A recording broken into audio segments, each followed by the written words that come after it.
শনিবার কলকাতার ঐতিহাসিক রেড রোডে অনুষ্ঠিত হলো ঈদের প্রধান নামাজ। হাজার হাজার মুসলিম ধর্মাবলম্বী মানুষ উপস্থিত ছিল রেড রোডে।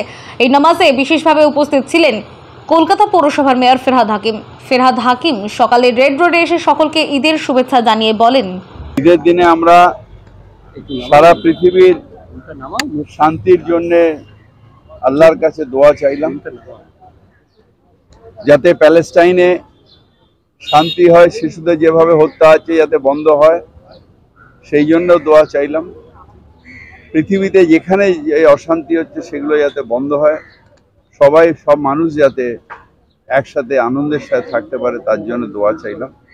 আমাদের দেশ ভারতবর্ষ যাতে শান্তিতে থাকতে পারে, যাতে কেউ আমাদের ভারতের দিকে রক্তচক্ষু নিয়ে না তাকাতে পারে, তার জন্য আল্লাহর কাছে দোয়া চাই। প্রতি বছরের মতো এবারও রেড রোডে ঈদের নামাজ শান্তিপূর্ণ পরিবেশে অনুষ্ঠিত হয়। নিরাপত্তার দিকেও ছিল বিশেষ নজরদারি। এই পবিত্র অনুষ্ঠানে যাতে কোনো অপ্রীতিকর ঘটনা না ঘটে তার দিকে বিশেষ নজর দিতে কলকাতা পুলিশের তরফে মোতায়েন করা হয়েছিল পর্যাপ্ত বাহিনী।